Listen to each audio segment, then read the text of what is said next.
Welcome everyone to Already Cancelled. I am Peter, that is Tara, along with Garrett Graham there, Lord Kiro. We talk about TV shows on this show. The year is 2021 and the name of the show is Babylon 5. This is season 2, episode 7. It's called Soulmates. So full spoilers for the episode as always. And we finally get to meet all 3 of Londo's wives, and what a ride it is. Pestilence, famine, and death, right? I'm almost a little disappointed that those aren't literally their names. Like, because I mean, I get that he was just, that's what he's calling them as a joke because he's being miserable Londo, but part of me was hoping that they'd show up and be like, yes, I'm Famine Malari. Sorry. See, Foxy thought that was funny. But, yes, so it's because obviously this episode does a few moving parts. There's obviously a Talia plot. It intersects with the Londo stuff a little bit. There's a little bit of crossover. It kind of affects something that happens in the back half of that, kind of almost indirectly.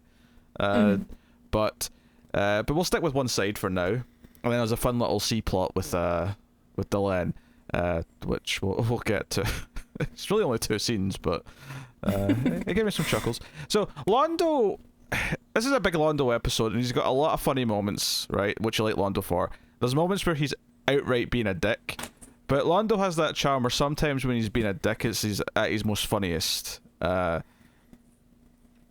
a moment in this because the plot of the episode, the premise of the episode, and I kind of loved this. I was almost upset that the simple little sentence description on Amazon before I clicked play said that he was divorcing one of the 2 of his wives, because I kind of I think I would have had an amazing sort of laugh when I realised why he was so happy, because the first little 10 minutes of the episode, he's partying and he's like, another round of drinks for all my comrades, and he's having a delightful time and he's so excited about something, and his wives are all arriving, Veer's trying to greet them at the terminal, and we'll talk about guest stars in a minute because we always do that. There's a few in this one too, but he but he finally reveals that he's getting to divorce because it's the anniversary of his ascension, and because he's rising in the ranks due to all the stuff that he's been doing with the shadows and everything else.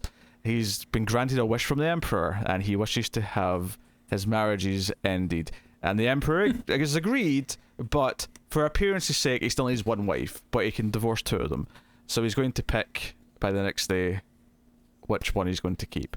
Did you enjoy this plotline?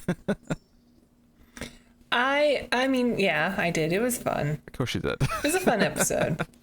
It's a little predictable in places. Like, I think as soon as he said, I'm going to pick one of you to stay my wife, I instantly knew which one he was going to pick. It was of course it's going to be the one who's not sucking up, the one who's the most antagonistic, because it's the most interesting choice. It's always going to be her. If he just needs her for special events anyway, why not be the one that at least he can trust? Yeah, and there was a few but this is not a complaint. It is predictable, really, because honestly, if he'd went any other route at the end, I'd have been annoyed because there were so many little things throughout the episode that kind of justified, no, it should be her. It has to be her. Not only because she's a good person, which we'll get to later in the plot, but because she is very open and there's no hiding anything. She's very upfront with them. She's always honest. And Londo, who still has some good in him, actually recognises that and sort of respects that in her, if nothing else. Even though she won't join the foursome later on in the episode. Which that actually was one of the biggest laughs I had. Is so we meet the first wife, which is, I'll try and get their names up here so I actually refer to them as something. Timov. Timov, who's one of the guest stars I recognise. She was recently on Legends of Tomorrow, but she's that guy. She's been in tons of stuff over the years. Very distinctive voice. You've seen her around. But we meet her, and then we meet kind of, I'll call the middle wife, Dagir, I think her name was, and she is very into politics. She's really impressed with Londo's rise through the ranks. She's a bit more of a suck-up. And then you have the young hot wife, who is treated that way, and she's got the accent, and he's very smitten with her. She's the Melania of the 3. But honestly, the biggest laugh of the episode was, and it's not just because it's a dumb sex joke, but it was more just because it was the delivery. It was Jurassic's delivery of the line. And it's, of course, Londo's. Most of what makes Londo funny is how he delivers the lines. But you know, the young wife's like, you know, they're having a little debate, and he's like, "Oh, you've never tested anyone else. You've never been with anyone." And there's kind of a hint earlier on that she kind of does, you know, get around a bit. And later on. And later on. We'll talk about that. The first time, of course, was when she seems to be sucking up to not Sinclair, sorry. Sheridan. She's sucking up to Sheridan a little bit, and he's like, "Hey, I must warn you, she kind of consumes men a little bit. You, powerful men specifically." Yeah, she's like a moth to light, except she's the one that does the burning. Yes. But she's like, "No, how about I prove to you that I'm still only for you, Londo. I'm the only woman for you." And then out walks the middle wife, and she's like, "No, why don't we let Londo choose for himself?" And he's like, "No, I can't do this. Timov should be here as well." His delivery of, "No, I can't do this with you two. All three wives should be involved." Just right. It broke me a little bit. It was gross, but I mean, they have a polygamist relationship in their culture.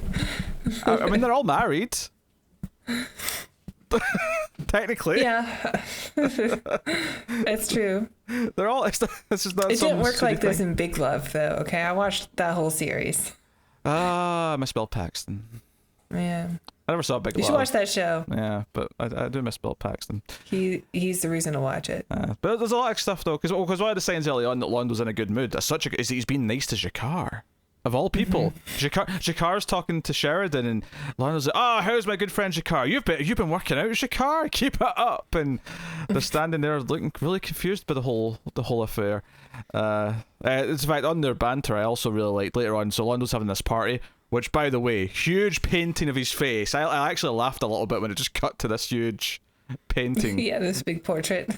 Yeah, but apparently G'Kar's got his own thing going on. Like, I think it's just the sound of Londo's joy is giving him a headache or something. Yes, which Londo is fully aware of, might we add.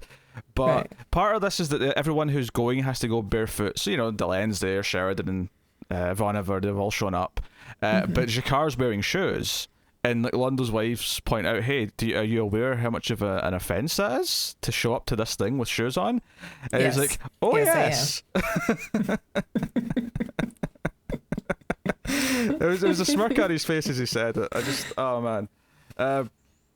So yeah, very delightful. There's a lot of humour throughout all these things, but the plot is actually quite good, I think, once it gets really going, which is the artifact that the other guest star from the other plot, we'll get to him later, but he brought something and sold it to a merchant on the station.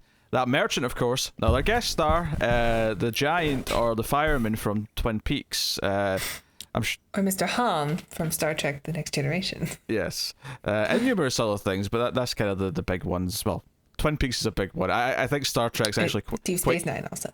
It's quite far down the list, to be honest. I think most people would maybe jump to Addams Family or other things. It's not like he was a main character. He was a guest star in like 2 or 3 episodes. Come on. I guess more people are familiar with Lurch. Yes. And Twin Peaks. We'll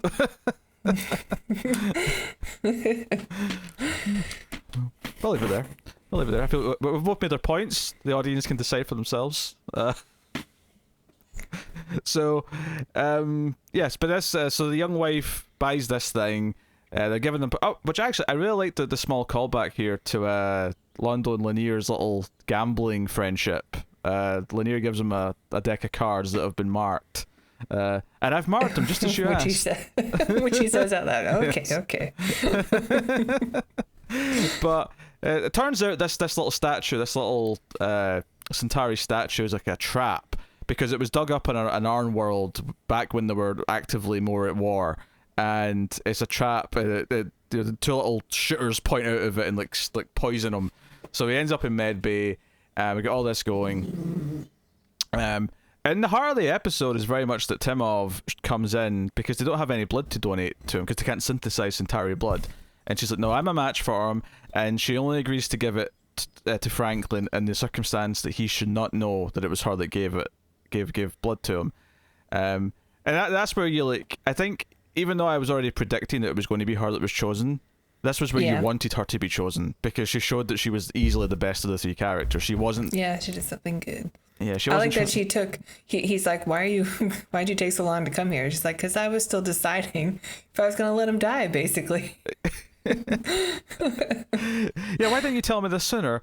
I was deciding what to do with this information. Well, because that's the other thing, because the other two wives actually have a conversation while he's lying there unconscious. He's like, hey, if he's not actually finalised this divorce yet, if he dies right now... We just split it 3 ways, yeah. Yeah, because that's the thing he says, because when he's laughing, he's like, oh, I'm going to divorce you. No more spending money, no more this, no more that. A part of me, when Londo's laying there, like, none of them owe him anything at this point. He's been such a dick to all 3 of them.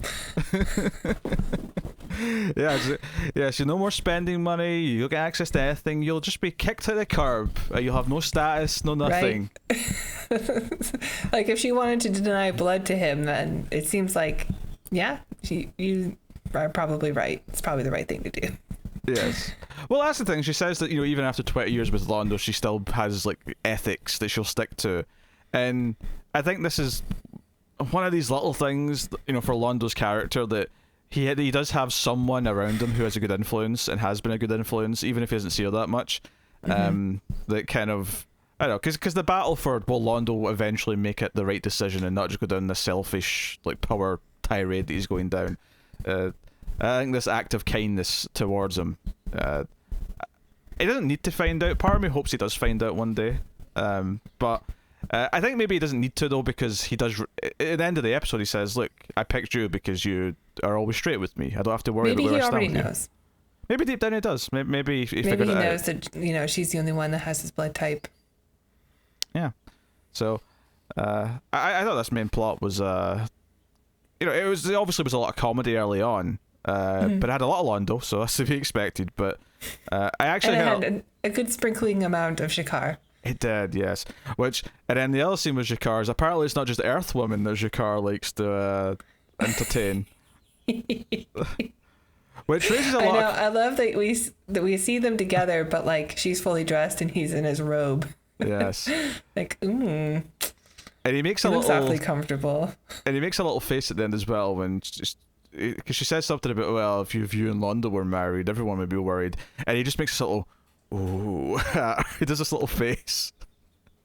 And it's notable. One of the lines he says is, "Oh, it's always a pleasure," or something to that effect. They were implying this is not the first time. It's not the first time they've danced, as it were. G'Kar is definitely holding this over, or at one point will say something to Londo about having sex with his wife. It does raise some interesting questions, though, because we have come to learn quite a bit about the Centauri anatomy, and how compatible it may or may not be with everyone else. So. Sometimes that don't matter. I guess he just picks one. But so, but we don't know anything about their anatomy. I guess until they say otherwise, I just assume it's similar to us. Maybe it's like Klingons and they've got 2.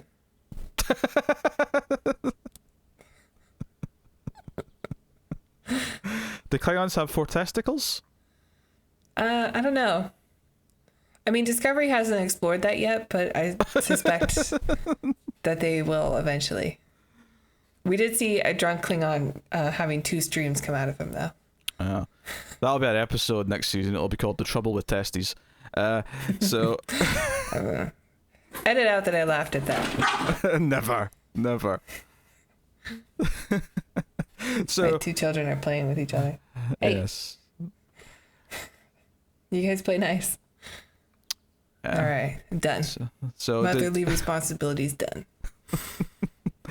Yeah. So I thought the plot. There wasn't as much mythology here. Maybe outside of the idea of this ascension thing being a big deal, and the anniversary of it.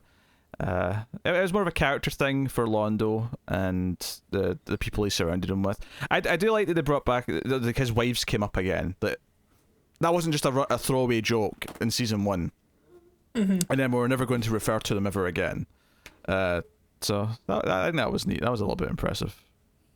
Sure. Yeah. Just because so many TV shows will crack a joke like that, it's a running gag in sitcoms that they'll be the unseen wife, and sometimes it's funny and it works, but Yeah. like Maris or whatever, but Who? Maris from Frasier. Oh, okay, yeah.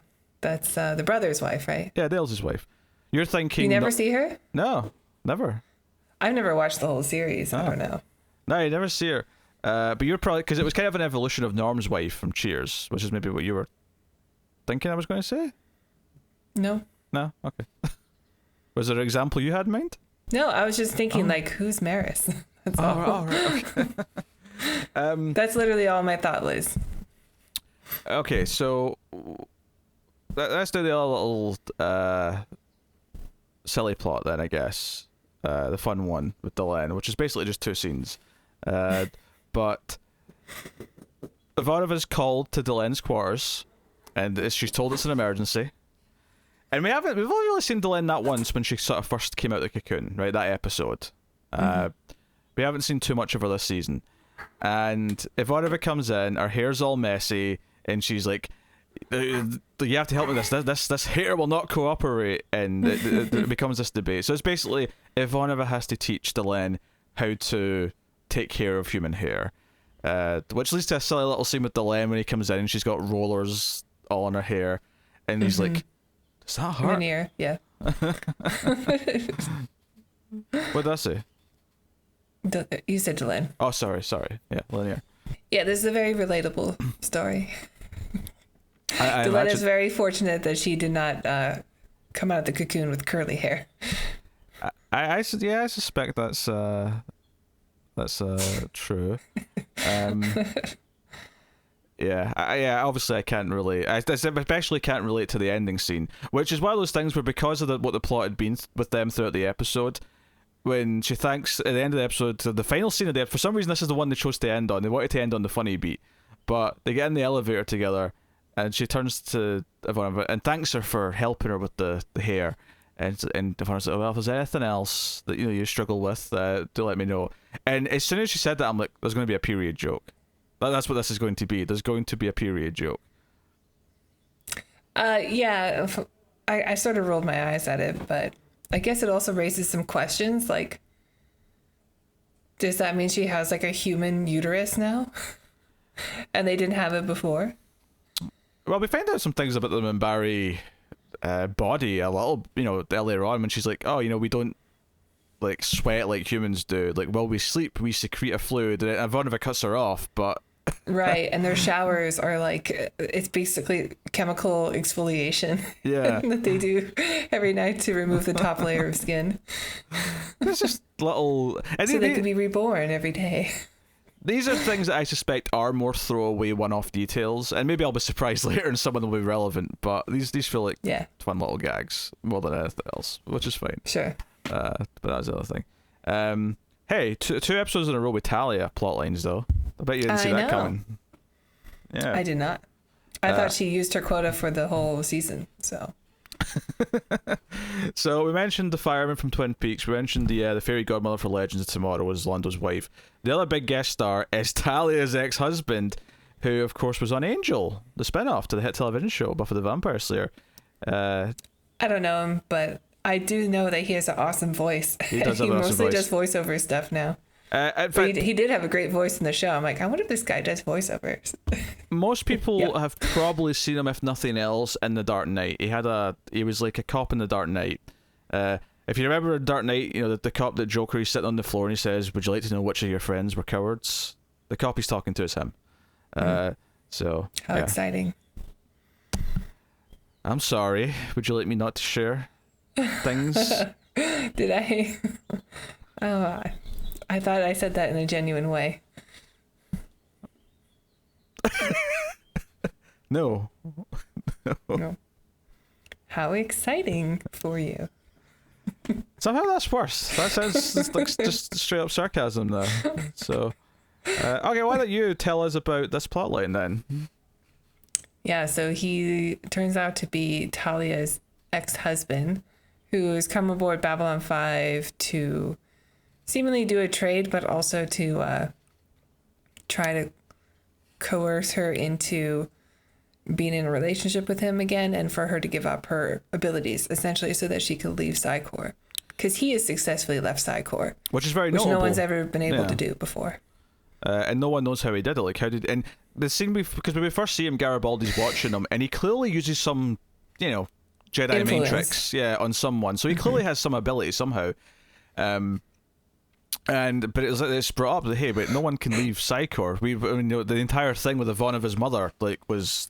You have two choices. Either you take these drugs to suppress it, which have all these bad side effects, or you're a part of Psi Corps. So no one knows how he did it. And my first thought was that, maybe he has like some like serious blackmailing material on higher ups or something like that. It turns out, and this again ties into stuff we had before, which is that they are experimenting on improving people's psychic abilities. So.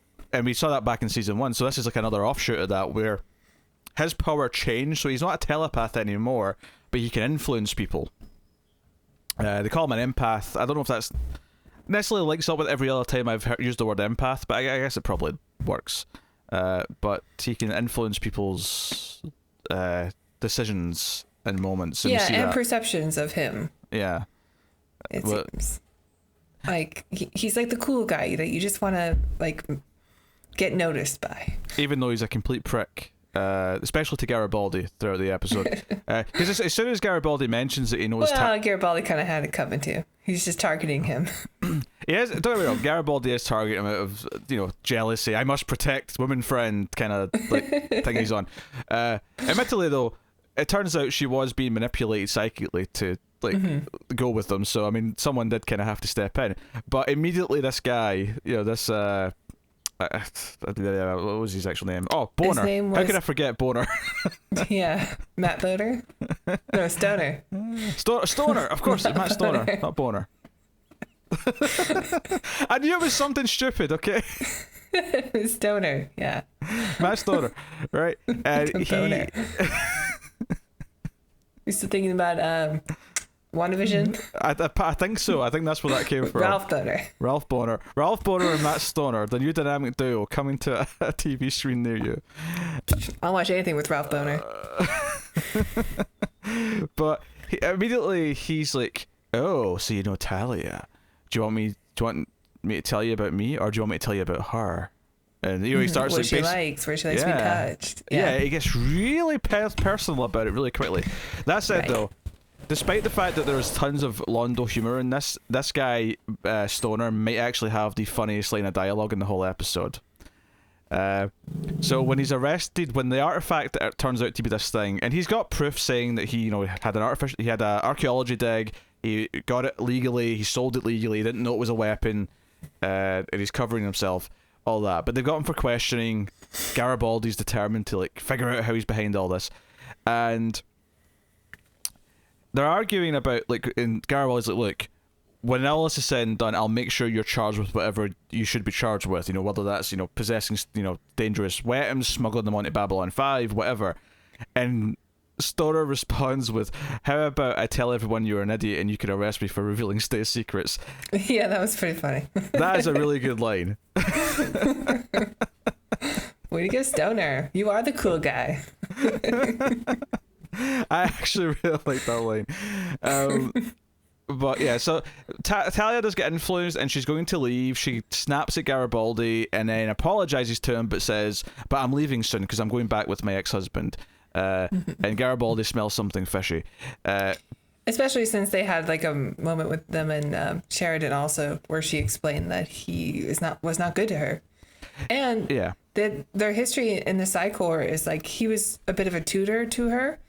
And then the Psi Corps noticed that they had compatibility to where they wanted them to breed so they can make a better psychic human. Yeah, which I thought was interesting. It's mandatory breeding. Yeah, the idea being that both of them are so high rating that if they have a baby, it might be supercharged. Yeah, it's like being in a cult where they arrange marriage people. And I think that's an important point you just made, actually, is that this is not just Garibaldi's jealousy. Is that there is an example early on where he sees her talk about her ex-husband. So when she starts saying things like, oh, I'm going to go with them, I think it's the right idea, he's not just being like kind of jealous or letting his emotions like drive his feelings. It's like, but you hate him. You just told us that. Yeah, there was evidence that he just saw that this feels suspicious that she's changed her tune so quickly. So I mean, and even if it is like a normal influence, like he's just got a really, cause some people when they're around certain people, like all of a sudden they'll change or their guard will be dropped, or even if it is that, he recognizes that she needs help in some way. It's not just, oh, I really love Talia, I want to make babies with them myself, so I'm going to intervene here. It was a bit more than that. There was something.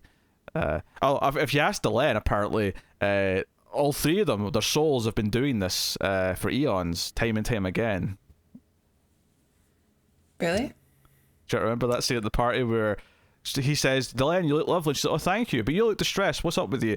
And when he explains kind of what's going on, she's like, well, I believe, your souls have probably been doing this over and over again, where you always find each other and you always have to like help her from his evil soul, or there was something, it was that kind of overall sentiment. How epic. You sound so disinterested today. Well, I don't know. I don't have to say that. I mean, I guess that's interesting. Between how exciting and how epic. How epic. Sounds a little flourishy, but I mean, we do know souls exist in this universe. I mean, I didn't necessarily take it at face value, but I just took it again as another example of Delenn's belief system. And because we know that's what the she always Barry speaks are like. Poetically. Yeah. They talk about souls and the greater soul connection and whatever. Like, it's kind of her thing. Hey, it stopped them from committing genocide. That's good. So souls are good. That's always good. So luckily though, but this is off camera, we think that he's winning because he's talking Talia, because Talia tries to tell him that she's not going with him again. He talks both her and the other security guy into letting him out, but as soon as they come out of the room, Garibaldi punches them, and they got it all on security camera to prove that he's influencing people. And then afterwards, when he's telling him, it's really odd how like Psychor, you had left, but now that you're getting charged with something, immediately they want to ship you back to Earth and have them in have you in their custody. So clearly you're still connected to them, and they theorize as much. But and he hasn't really lost his abilities. Like, he still has like a major power that he can use. Yeah, well, he lost his regular telepath ability, but it's changed into this other thing. Yeah. Still something useful to Psychor. I get the impression that Psychor don't want anyone to know that they have someone with this ability. I think that's part of the point why he's unofficially still linked with them. Because Garibaldi even speculates that the reason why he even came here was to lure Talia back in to make super babies, which is really dark. To telepathically manipulate someone into breeding, like. Yeah, and isn't she like a lot higher of a psychic now after her, her boyfriend who ascended into a giant gray, like, I don't know, cylinder person out in space. She's a rank 5 if I recall, but I don't, because she did move the coin, so she has some telekinesis coming in. I don't know if that ups her number or if that's like a separate category, because no one else has really been able to do that. Well, she has more than she's let on, and Psychor probably doesn't know about it because she seemed hesitant to even use that power. Oh yeah. When she realized she had it. Oh, I assume there's going to be some payoff to that, where she's going to end up using it to save someone or something at some point. Yeah. She'll move something bigger that'll save someone's life or whatever. Like, that'd be my guess. Nice. But yeah. No, they were smart enough where Garibaldi's like, look, they're all watching outside, and if we start acting friendly with you, they're just going to come in and shoot you. Like that's literally the orders I gave them. If we start acting out of character, just come in and shoot them, because clearly that's the only way to deal with this asshole. But no. I like that we get the First Blood guy who's like, I don't know, there's just something about that guy. It makes you want to like him. I like that he's recurring. I appreciate the consistency there. No Pucci in this episode. No Pucci. Pucci. He had to go back to his home planet. He'll come back, I'm sure. He'll return from his home planet when he's needed. Yeah. This was a really solid episode. I enjoyed all the plots in different ways. Londo's was funny to begin with, but kind of had some nice character beats as it went on, and Londo got to be a grade A dick, which is usually entertaining. Londo's really horrible. He is. Oh, he's terrible. He's a monster. Between the I can't have sex with you too. The third wave should be involved, and then also the you'll get nothing. You're going to be poor and nothing without me. Like, he's a grade A asshole in this episode, but he's entertaining being an asshole. is the thing. But so is Jakar, and particularly when they've been assholes to each other, is when I'm at my happiest in Babylon 5. I mean, it doesn't seem like they have arranged marriage. Oh, do they have arranged marriage? As arranged, yeah. Yeah, because he said that young couple, the shoes are too tight episode. Yeah, and Londo did specifically say in this episode that all three of the marriages were arranged. Okay. Which I think that's why the Emperor has to like sort of allow it to end, because there were a status thing, there were a like family union thing, and it's only because Londo is now a superstar to the Centauri Empire because he's done all these things and impressed them recently, that the Emperor's like, okay, you can get rid of 2 of your wives on me. So now he's monogamous. I've got a feeling. Yeah, he's got 2 empty slots. I've got a feeling he's going to still be sleeping around. Remember the little episode in season 1 with the dancer? Yeah, I remember. He still falls in love. He still does it. I wonder if we see his wife again. I mean, I don't want to click on her credits to check. I don't want to see if she comes back. I'll find out and be surprised if she does. But I'd be curious if she does. Yeah. I don't do that very often. I did that with Jessica Walter because I was excited to see her there. And unfortunately, she passed away this week, which was so sad. Yeah, that was really unfortunate timing. I was really sad to see that this week. Yeah. It's a shame. We were just talking about her last week on this very, or was it 2 episodes ago? Whatever the episode was that we were talking about it, but it was like last week we recorded it. Oh yeah, I forgot to mention, it was last week, because I also rewatched that episode, just so people know. That, I thought that I had watched the whole thing, but apparently I must have, I don't know, zoned out of it at some parts. So I rewatched it just so you guys all know. I'm caught up. Okay. The episode makes sense. It was a really good episode too. Yes. Got maybe a couple of goofy elements with the whole zombie soldier moments, but other than that, I really enjoyed that episode. I enjoyed this one because I think all the plots had something different to offer. Some of it was just entertainment, but some had some interesting mythology stuff. I mean, the way they're building up Psychor, I really like. There's so much depth to Psychor as an idea now between all the different experiments they're doing. I think last episode, we talked about, as the evil Psychor lady who's running. Oh god, I forgot the zombie the name. assassin. Yeah. Bureau 13. There you go, Bureau 13. I rewatched it. Good job. But whether or not she was acting independently or if she's actually just working on behalf of Psychor. But the thing is that everything we've seen of Psychor suggests they are shady as shit, and they probably are involved. Yeah. Or at the very least, they're also evil. And Bester's on top. And Bester, yes, Chekhov, is afoot. Yes. Yes. Not a little big guest star. So, there you go. Oh, a good episode. I had fun with this one. I had fun with this one too.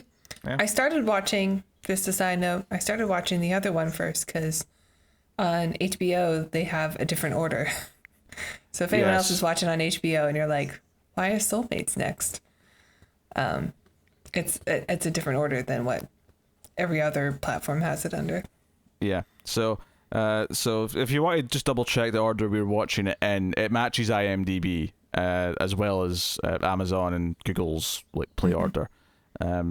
So that's the one we started with, so that's what we're going to stick to. But just to keep myself right, just in case there is any inconsistencies, you can go have a look. But yeah, okay. So there you go. That is episode 7 of season 2 of Babylon 5. You can, of course, let us know what you thought of the episode in the comments. Like and subscribe. Liking is super important on the YouTubes because it does help with the algorithm and share us out to more people. Tara, would you like to tell them about Patreon? Yeah, if you enjoyed the reviews, please check out our Patreon page. It's patreon.com/MouthlessTV. And if you donate as low as $1 per month, you'll get access to bonus episodes of other shows we do. And if you donate $5 per month, you will get access to these Babylon 5 reviews 1 week early. So you get to be ahead of everyone else and comment early and get replies from those comments early. So cool. Yeah. And the episode that you had to rewatch hasn't went public yet. That's going public like tomorrow at the time of recording. So I'm looking forward to the comments on that bad boy. I hope everyone was nice. But hey, yeah, so yeah, you can catch us on Twitter at mailed_fuzz as well for channel updates. But that is us, so thank you once again for watching or listening. We always appreciate it. Keep watching Babylon 5, just don't give away the home world.